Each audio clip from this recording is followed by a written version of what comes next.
Before we get into today's episode, I want to ask you a quick favour. If you're getting value from any of our podcasts, and I genuinely hope you are, could you take just 30 seconds right now and leave us a rating on Apple Podcasts or Spotify? It sounds like a small thing, but a rating would make a huge difference, and it'll take less time than pouring a cup of coffee.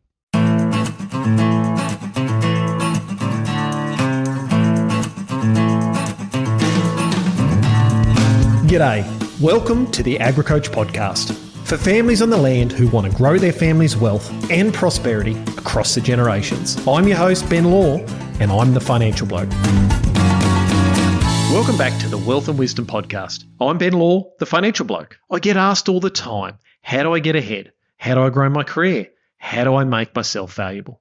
Young people starting out in agriculture ask me, parents around the kitchen table ask me, and families trying to set up the next generation always ask me. And honestly, there's no shortage of opinions out there, but very few people can actually answer that from real experience. And that's why today matters.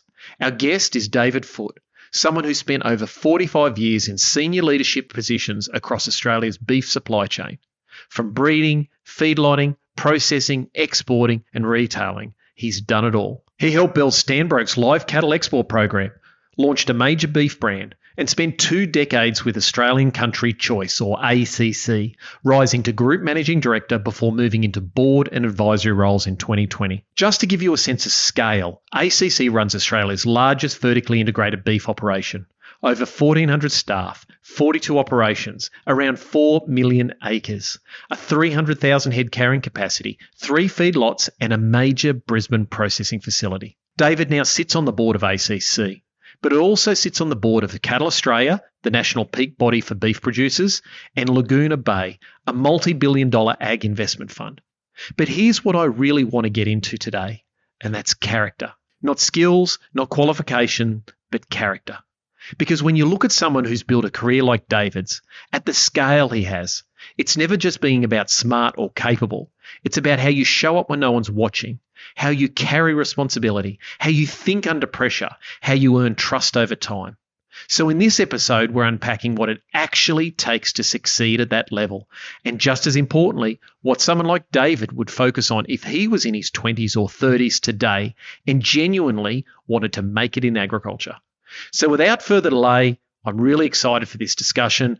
Welcome, David. Ben, thanks for the invite and thinking that I could add something to your listeners. Totally. Well, you've got plenty of experience, David, so I'm actually looking forward to digging into this. So, mate, I'd like to dig back a little bit earlier than just jumping straight into your career first, which I think would be the typical place I'd start off. And I'm curious about the early years, I suppose the years that shaped you as a child. And so where did you grow up, mate? And were there any particular people or experiences that shaped you before you entered the workforce? That's a good question, Ben. The easiest thing is born to dairy farming parents in the north of South Australia, where each town had its own dairy and delivered in enamel quart jugs every day. So Foote's Dairy was the place. But I guess in the end, I worked out my parents loved me because they sold me before I was old enough to have to milk. So that was a learning for me. But Peterborough was the centre of the school where I grew up, on the edge of rabbit trapping before school, rabbit trapping during school, and rabbit trapping after school were school child adventures. More notable, I suppose, was Peterborough and the adiabatic lapse rate, which meant nothing to me for the first 40 years. But Peterborough being on the edge of Goyder's line, overnight rain was always frozen in puddles on the way to school in the morning. So rarely did a young primary school David get to school with dry shoes or socks, rather having to break the ice in each puddle going there. The formative years of Peterborough really helped. At my era there, it was the largest sheep selling centre in the Southern Hemisphere, the Peterborough sale yards, and my mother would allow me to be off school for the 3 days each month of the major sheep selling centres. And I had my first job, which was I could stand up and load the railway trucks with sheep exiting the market, whereas obviously adults would bang their head every time. So I had a stag with a saddle and I got a paycheck, worked about 45 hours over the 3 days, immediately gained a distrust for A, firstly elders, and then B, the Australian Tax Office. My $28.50 for 3 days' work was taxed 50 cents. Wow. And I thought it was elders that deducted it from me, but they quickly explained it was people called the Australian Tax Office. So I had an inbuilt inhibition straight away to tax at the age probably 11 or 12. So that was Peterborough. Peterborough was all about sport, anything I could do.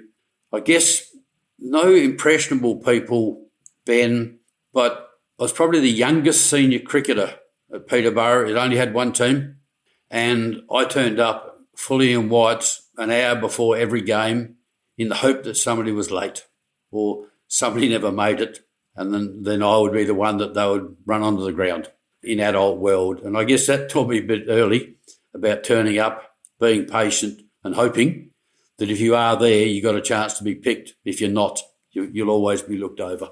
So that, I guess, was Peterborough in primary school before I finished off school in Adelaide. So be prepared. Yeah, well, be prepared to be there.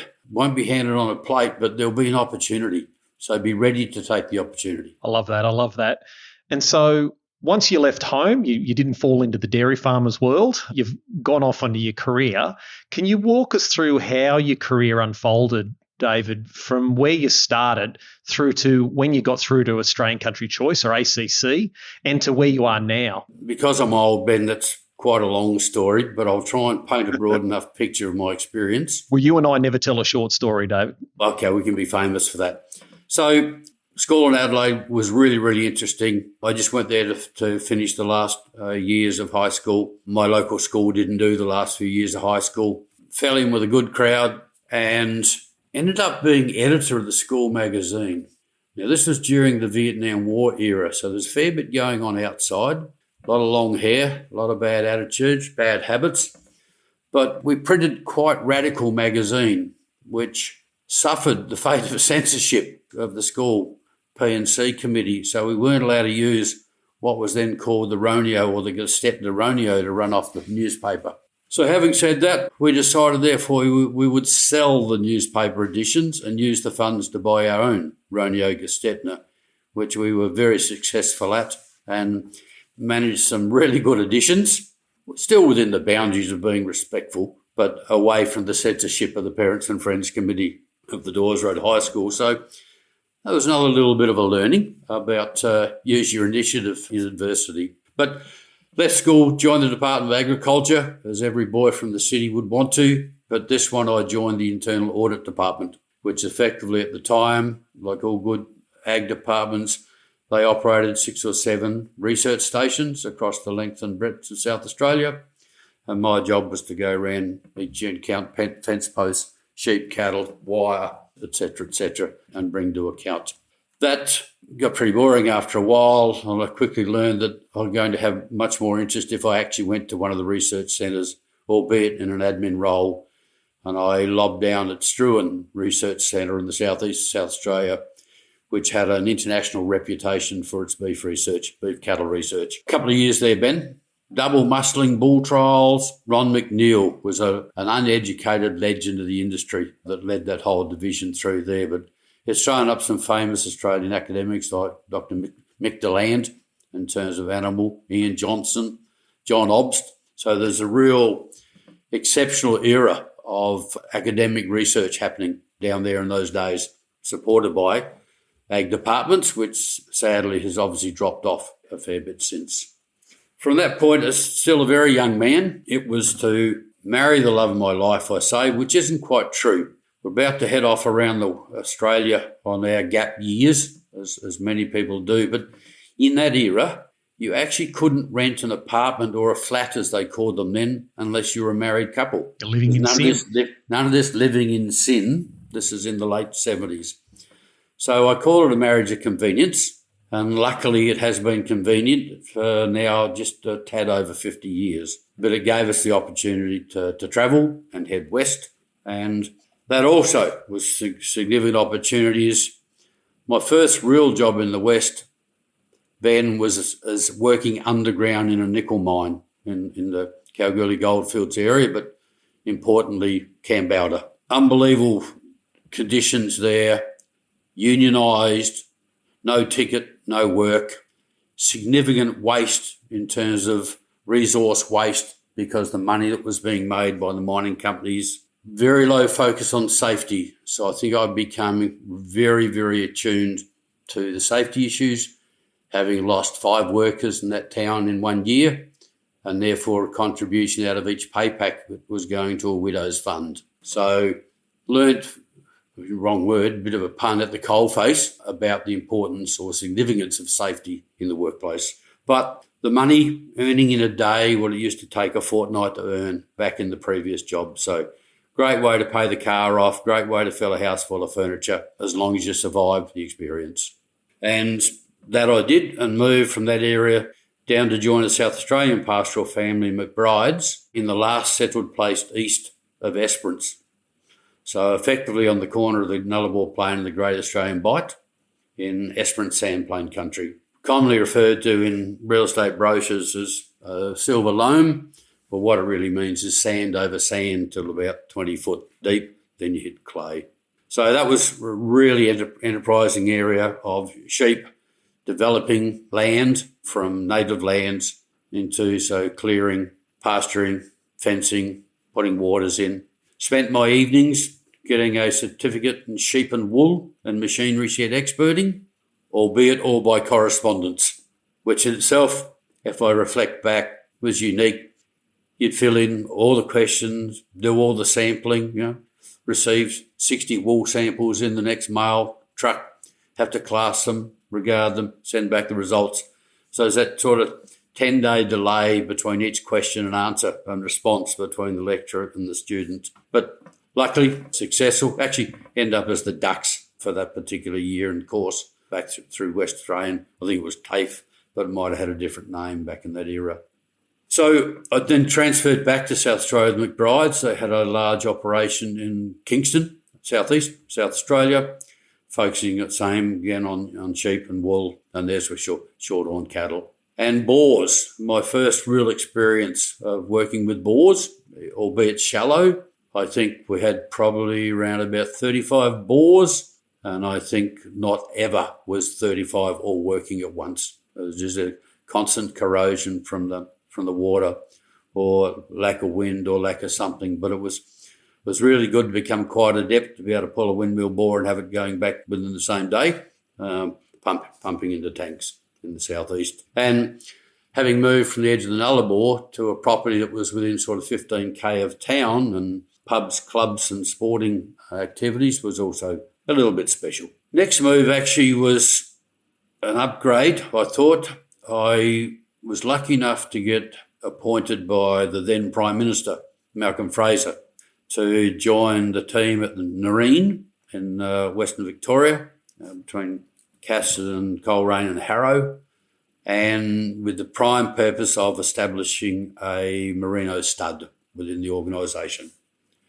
And that was a really intense operation, with stud cattle being Simmentals effectively, stud sheep being Dorsets, and also merinos.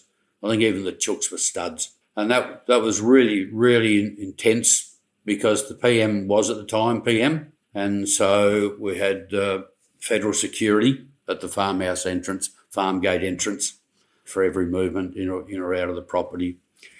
And I guess one small tale, extended tale from that, is that in an era of Prime Minister and communications, it was felt that the Prime Minister needed to have the ability to have direct communications with the world and/or Canberra and/or, I guess, the Defence Force. So they built, I guess, a 120-foot tower immediately above his study at the homestead, so he could have that immediate access with the rest of the world. But of course, then along came CASA, who said, you can't have a tower that tall without a red flashing light on the top of it.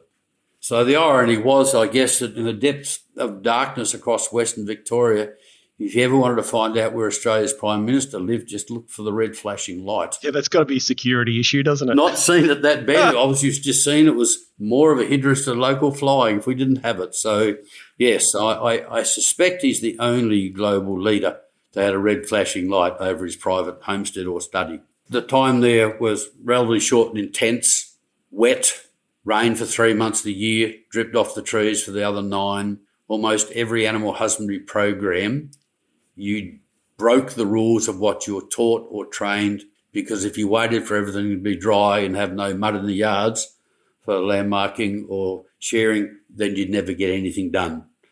And interestingly enough, the mortality rates on reflection were no worse than anywhere else on the dry. So it was a bit of a shock to the system to do against that. I then got out of Victoria away from the rain and went to the Riverina, which is effectively my first livestock manager's job. Another South Australian family company, the Michelle Group, which were the wool company in South Australia. And Cooper Station was a significant property on the Murrumbidgee River at Darlington Point with Bon Corridor flock, which was unique to the area, largest in the world, about 30,000 ewes, about 3,500 Pole Hereford cattle, significantly irrigated pastures, massive irrigated cropping of scale, and pumping out of the Murrumbidgee River. And really, really strong leader there, George Commons, who's passed. But I guess George was the epitome of lean and mean, but not mean-spirited. A workaholic, tended to make you feel guilty if you were at home and he wasn't, to the point I remember on one Saturday afternoon, possibly the last Saturday in September, I'd snuck home to watch at the time would have been the AFL Grand Final, and sitting there about 10 minutes into the first quarter, feeling comfortable, probably didn't even have a beer in my hand, just a cuppa, and I hear a tractor coming up the road past the house.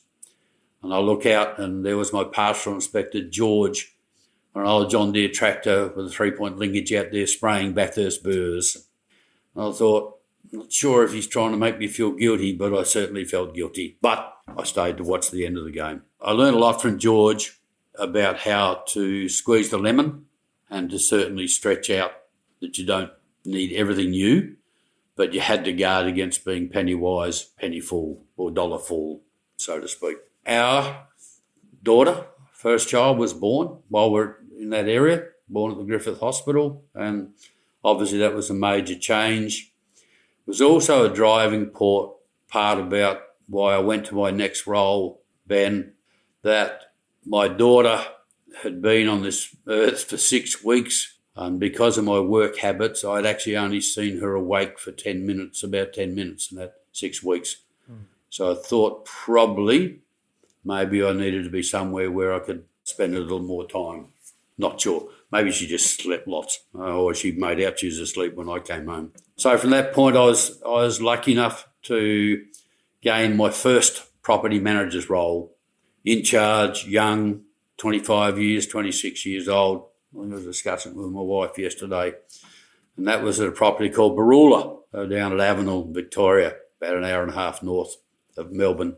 It was an advertised job, and I'm only saying that to try and maybe paint some more of the picture that I actually only knew one person in Victoria, and he'd been a chap who ran a Hereford and Pole Hereford stud there that I bought bulls for Cooper Station. And I rang him probably one afternoon, evening on a Friday, to keep asking him. I wanted to find out about the history of this property. And he actually just kept badgering me, saying, don't worry about the history, worry about the future. And I was trying to drill in, and I was actually just getting nowhere from him at all.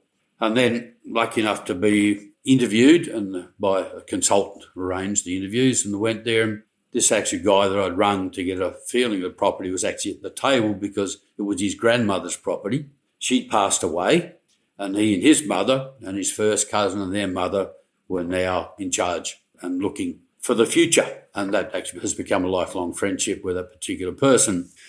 One of the ironies of the interview was, and I actually hadn't been to a formal interview before, I don't think ever, and sitting around this massive dining table in this significantly old but well-apportioned homestead, consultant and 2 ladies, we went through the standard questions and answers, and one of the ladies in particular asked me what I liked doing least, and I said, picking up sticks, really. I don't really enjoy picking up sticks. And she went through to the keeper, I think, got a big X on that one. And at the end of the interview, the consultant basically said to me that did I have any questions for the panel? And my question was that this would be the first time I've stepped away effectively from a corporate family role to work for a private family. And did they have the resilience and the capacity to pay the wages, pay the OPEX, pay for the programs during lean periods or tough times? The consultant ahead of the table went into apoplexy. The 4 participants around the table were sort of motionless and just a little bit of a smile. It wasn't until afterwards, Ben, I'd actually asked the Meyer family of the Meyer department stores whether they could pay their bills. Rookie error, hey? That indicated actually, I think, to them that I clearly wasn't there because I thought I knew who owned the place. I was there for other reasons. But at my farewell dinner after 13 years service, Ben, my compatriot, announced at the speech after giving me, I think, either a gold watch or a bronze watch, "You know you're our second pick, don't you?" So we've stayed long friends since then. But I just focus on that as much as the ACC journey, Ben, because we actually, under the banner called Laradoc, did what ACC turned into. We actually developed integrated supply chains without abattoirs, but had 5 butcher shops, had a hay dumping, as in consolidation business for export, custom process for export across Asians, and set up joint ventures in foreign countries, all from this base in southern New South Wales, northern Victoria. So we were pioneers in branding of export beef, in chilled beef into Asia, and ironically, learning from there, which I can share with you, we're not running out of time. I went to my first trade show, which is Food and Hotel Asia, held in Singapore. And the evening before, all the people that were selling meat at the trade show had a dinner with what was Meat and Livestock Australia, if that's what they called it at the time. There's a very old learned gentleman there, and I'd produced what I thought was the brochure of the century, full gloss, full colour, etc., etc. And this chap came up to me. He's been on the circuit and in the industry for probably 50 years. Said, "Mate, you must have really strange cattle where you come from. There are no tenderloins or strip loins or rib fillets. Strange cattle where you?" And I said, "I don't need to come to Asia to sell those 3 cuts. I got 5 butcher shops and the local demand covers for that easily." And he sort of looked at me and poked me in the chest. He said, "Mate, I've had 50 years experience at this." I said, "That's good. Yes, I respect that." He said, "No, you're not listening to me. I've had 50 years experience." So it got the better of me a bit, Ben. So I actually said to him, "Colin, you haven't. You've had the same experience 50 times. And he said, "That's what I said." And thankfully he moved on. But quite clearly that's not what I'd said. And it was another learning about he had the same experience 50 times. So hadn't adapted to either the market, mostly the market, or the conditions. And happily, I actually took 70% of his market share within 12 months. So I was pretty excited about that part. The other learning I learnt being in the export market, I got lost on a train somewhere in mainland China, and being the only, I did have hair at those times, blonde-haired, round-faced, white skin on the train, I felt how uncomfortable it was to have 1,000 eyes burning in on me alone. So that gave me a little bit of a wake-up call as to how it really is to feel to be a minority, and it helped shape how I actually deal with those things in the future and the cultural differences that I came across through Asia, to where I probably actually able to turn them into a benefit and or a point of difference, but with my business and the products I was selling. The ACC journey, fantastic. 20 years working with a bloke who was an absolute visionary, which I'm not sure how or why you become a visionary, but Trevor Lee had the advantage to see almost everything before it even came over the horizon. He recruited me to ACC in some really exciting, strange times. I was actually running Kilcoy Abattoir at the time. He called me up, asked if I'd come and call into his house that night. Said yes. Went into his house. He said, "Listen, I've got the boss of Coles coming up tomorrow. I want to show him this 10-year plan, but I just want your thoughts." And the story is so old, there are an overhead transparencies, Ben, and he put them up, sat me down with a rum and ginger beer, weighed through this plan. And he said, "What do you think?" I said, looks really exciting, Trevor. If you can get that done, really good. Well done. You should be excited. Well, he said, mate, Coles know I can't deliver it, so I'm going to tell them that you can and you're coming to join me. What do you reckon? Well, obviously being fully employed somewhere else, I was taken aback, took a few breaths, but in Trevor, his inimitable style, I said, mate, listen, just going to tell you, the train, hopefully you're going to leave town tomorrow night. There's a seat on it for you today. Can't guarantee you the one day after. No pressure, but up to you. So the start of what has become now a 28-year partnership and relationship. Started at Coles, but had to start not as the boss, because my probation period was actually to be judged by our customer Coles, not by Trevor. And as he said, mate, at the end of a year, if they don't like you, God can't help you, then it won't work for either of us. So that's the risk you're taking.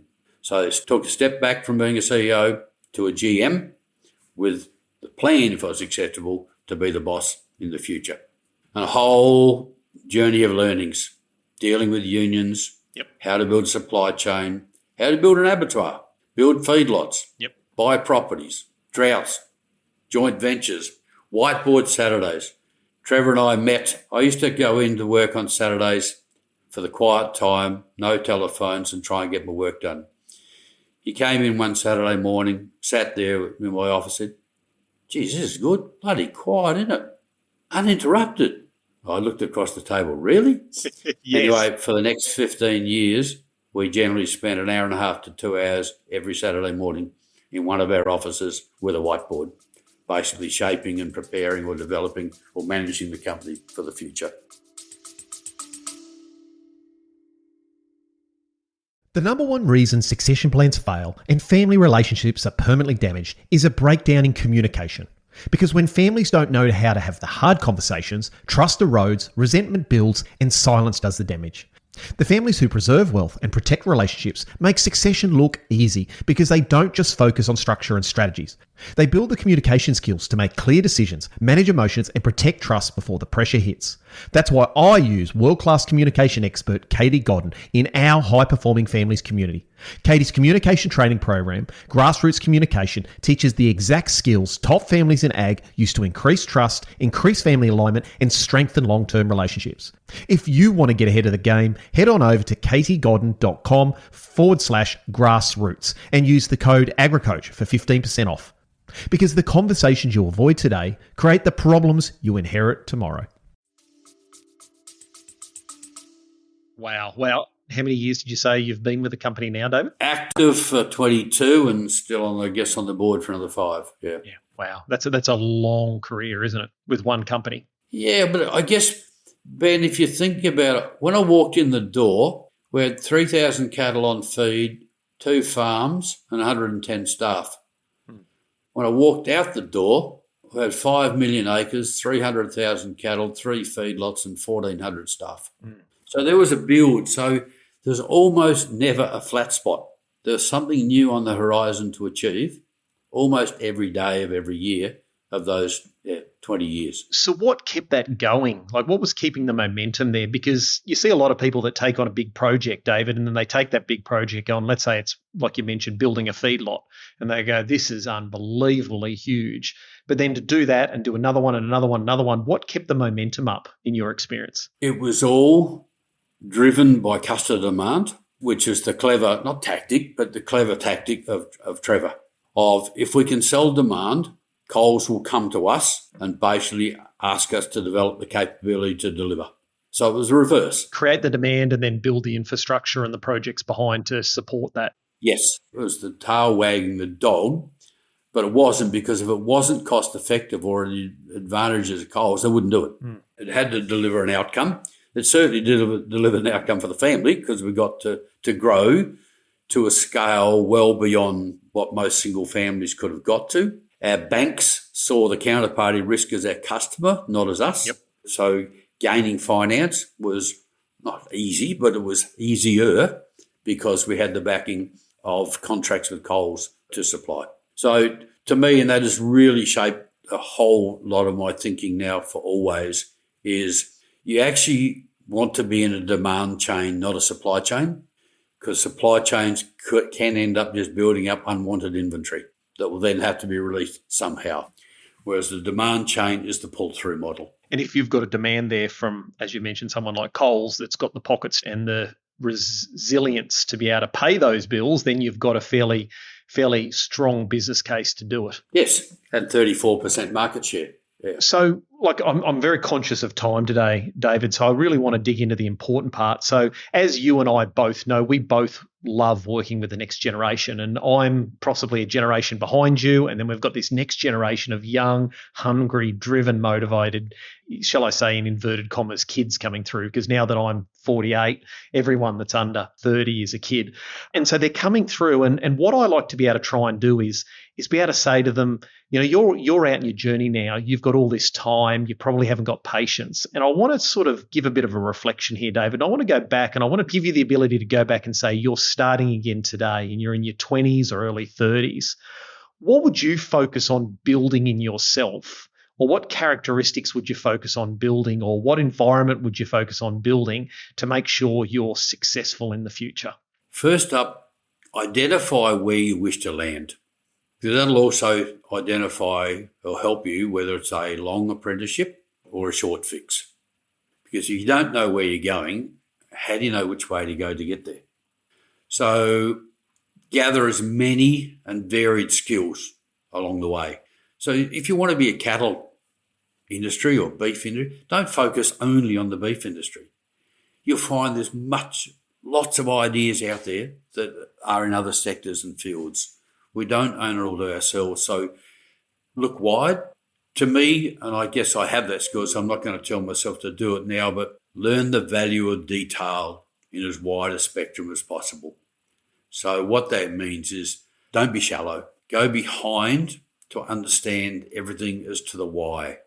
If you understand the why of everything you do or of everything that somebody else does, it's incredibly powerful in helping you. And what I didn't do, I guess, apart from a certificate in sheep and wool by correspondence, is get a degree in learning. It doesn't really matter what it is, but in the current era of employers all seek comfort in this tertiary education, even if it is a Bachelor of Arts, if there is such a thing anymore, they just seek comfort. So to get through the door, it is becoming an important point of difference to have that behind you, but not think that makes you any more special. It's just a point of difference. I love that. And talk through as well, you see, I know when I was 22, I was bull at a gate Benny. When I got out of university, I was ready to go and destroy the world. But what are your thoughts around titles versus experience and money?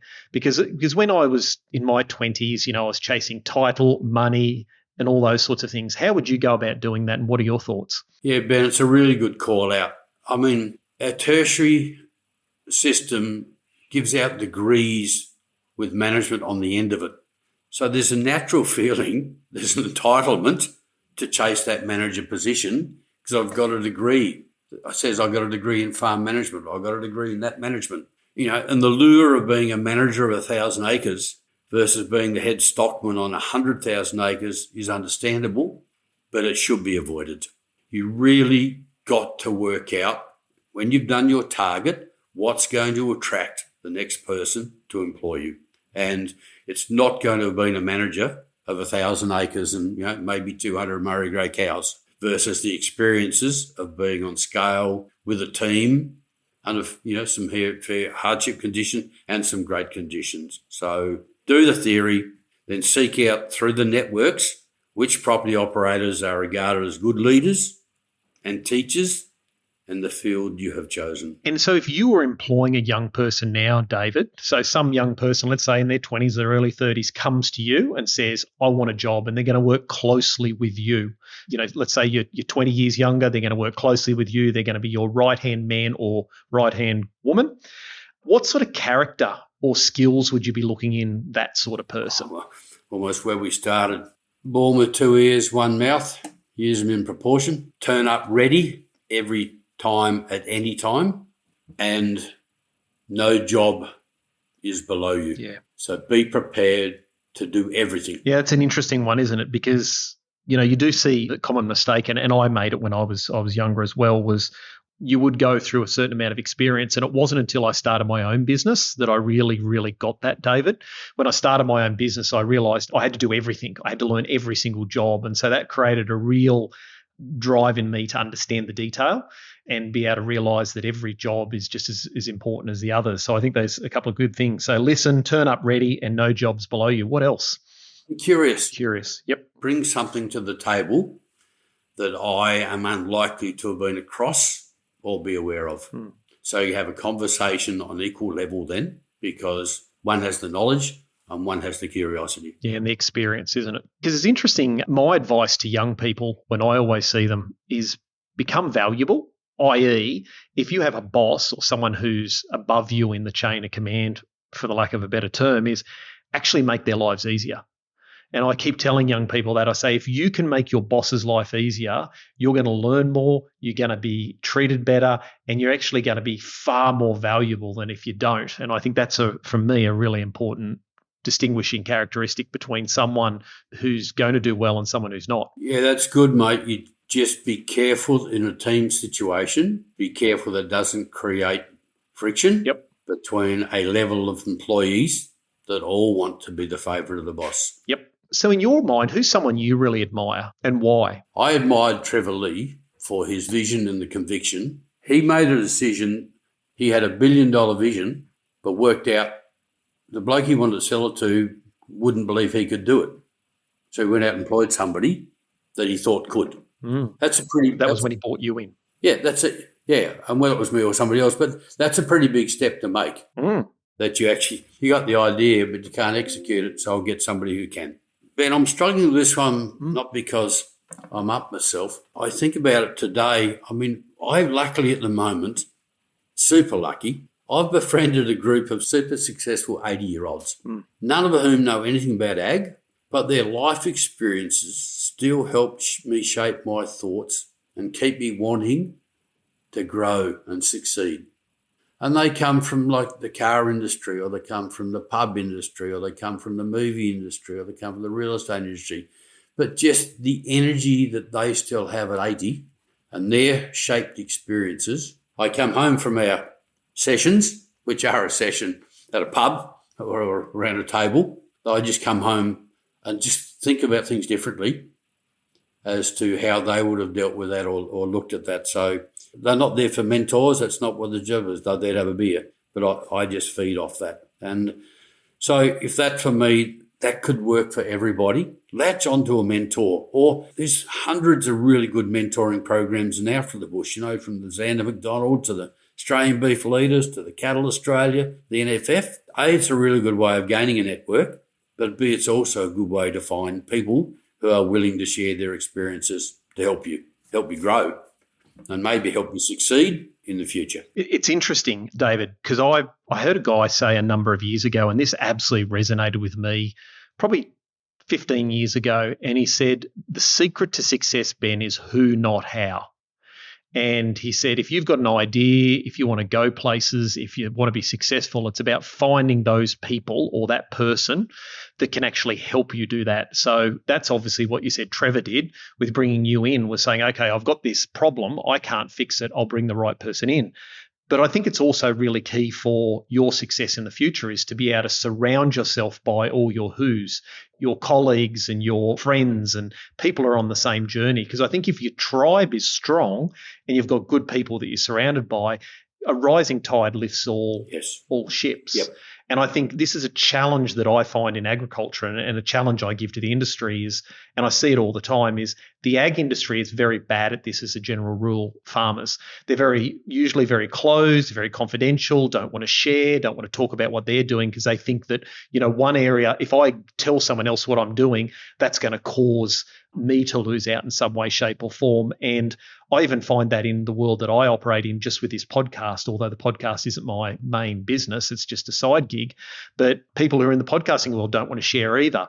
So I think that's a really important point, and something that I try and push in our agriculture business is building that tribe, because if you can surround yourself by the right people, the world's your oyster. And I think that's even what you're doing at this point in your career. You're saying, hey, Ben, I'm surrounding myself with these other 80-year-olds that have got all this experience, and it's actually making not only my life better, but the world world better for you. Absolutely. It's interesting you said there, surrounding yourself. And I, through a different program, had the opportunity to start visiting New Zealand and mixing with New Zealand farmers.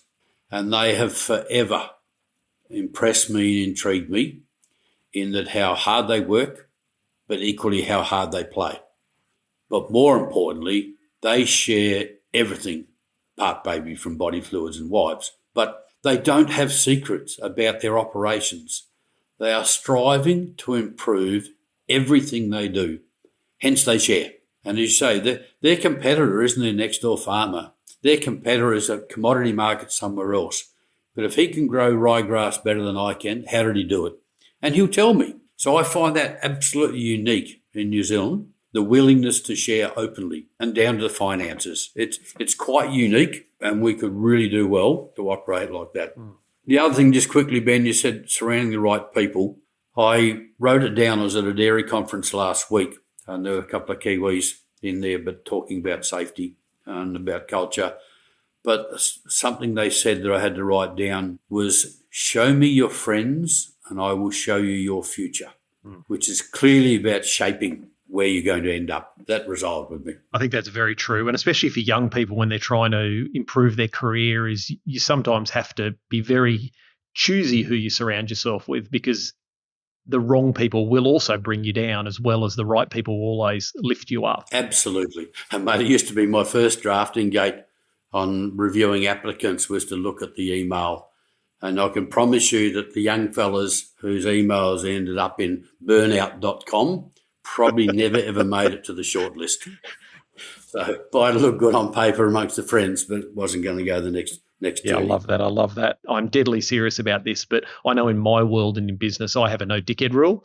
And as I've got older, it's got more tighter and tighter, the criteria, and sometimes they slip through. But if you've got too many of them in your circle or you let them in, that's going to be the biggest determinant of your limiting factors. So, yeah, choose your circle wisely, and I love that. My mum used to say when I was younger, lay down with dogs, you'll get fleas, I think, which was the old-fashioned way of saying it, but I like to look at it from a more positive outlook. So David, look, we're coming to the end of time now, mate, and I could talk to you for days, but if you had to go back to 25-year-old David and you had to sit down, have a cup of coffee with him, have a beer, and looking back over your journey, what's the one piece of advice you give him, mate, and say, this is the piece of advice you need to take with you? Okay, mate, one would never be enough for me, so I'm not going to do that. But one, don't smoke. 2, you were born with 2 ears and 1 mouth. Use them in proportion. And 3, don't stop being curious. No, fantastic, David. Well, look, that's been really amazing today. I've enjoyed it. You've had a great career. I know you do support a lot of the next generation in your mentoring program. So can you just give us, 10 seconds or something as we wind this up of the organisations you are involved with that do that, so that if they're young people out there know that there are, because a lot of them don't know of these things. So do you mind just touching on those briefly? There's a really good one, the Australian Beef Leaders Forum, which is run out of Queensland, was a DPI supported. Cattle Australia has its National Beef Leaders program, and the Xander McDonald Award, which is a New Zealand Australia, is a really strong ongoing mentoring role and develops an incredible cohort of young people between the ages of 25 and 35. So they're out there. I know there are others, but they're the 3 that I'm involved with, and they happily share, and there's one-on-one mentoring that comes out of that. And ongoingly, I still chat to the people that I mentored 5 years ago. We catch up regularly just to check in on each other. Yeah. I appreciate that. Excellent. Well, look, David, thanks very much for your time today, and I look forward to seeing you at the next event. Pleasure, mate. Thanks, Ben. Now, I could have talked to David for hours on his career and all the lessons he's learned. He's a wealth of knowledge. But before you go, I just want you to get you to hang around just for a few minutes, because I want to go back in and touch on a few topics or key points that I've written down. So the first one is come prepared. He mentioned that early on. He said how important that was, is coming prepared for the opportunity that's going to stand up. He said, I fell in with a good crowd early on, and I think that became really clear throughout that David surrounded himself with great people, and that's going to be even important for you guys when you're younger, but also as you get older. I mean, David's finished his career actually working full-time and is just serving on boards. He's still surrounding himself with the right people. He mentioned about how he's been married for 50 years. One of my biggest recommendations to people is choose your spouse wisely. Your choice of career and your choice of spouse will be your biggest determiner of your happiness. So choose wisely. He also said get your education in place, certificates, and take them seriously. That seems to be a gate opener for a lot of jobs these days and a lot of career opportunities, but don't make you think it's better than everyone else. He also talked about attention to detail. Make sure you know the detail. That came through in the safety standards within the mining that he did, his education, and also working within the stud industry and obviously with ACC over the years. And know the why behind what you're doing. And the next one, which I caught in there, and I mentioned to him after we'd finished recording, and he laughed, but it was also about, he said, we had to break some of the rules to move fast. Now, he didn't suggest that you break the major rules, but sometimes you have to challenge yourself and your preconceived ideas to actually keep moving forward and moving fast.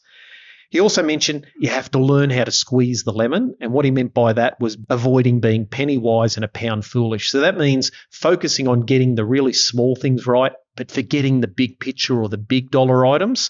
Make sure you learn how to deal with that. And he also said about getting experience. Make sure you get varied experience and under or working with some really quality people, because the experience you get and the transfer of knowledge and wisdom from other people is going to be far better than a title, which I think was an important point of view. One that stuck with me was create the demand chain, not the supply chain. I love that when he talked about coals. If you can create the demand, then that can justify the expenditure of building those resources or taking on the debt to do that. And just to round out that, he really said variable skills, build your character, be curious, listen, and realize that no job is below you. And I think that's a real character trait, to know that no job's below you. And it's something that I see in people. They're willing to get the right people to come in and solve those solutions, but they're also willing to roll their sleeves up when need be. So they were just a number of key points that I just wanted to leave you with because I didn't want to let them pass by. So that's it for today. And if this episode hit home, or you know some young people out there that might want to hear this, make sure you share it with them, whether it be on the socials or flick them an email or flick it through the podcast. And if you want to know more about what we do at AgriCoach, visit agricoach.com.au. Until next time, I'm Ben Law, I'm the Financial Bloke, and remember, it's more important who you are than what you've got. I'll see you next time.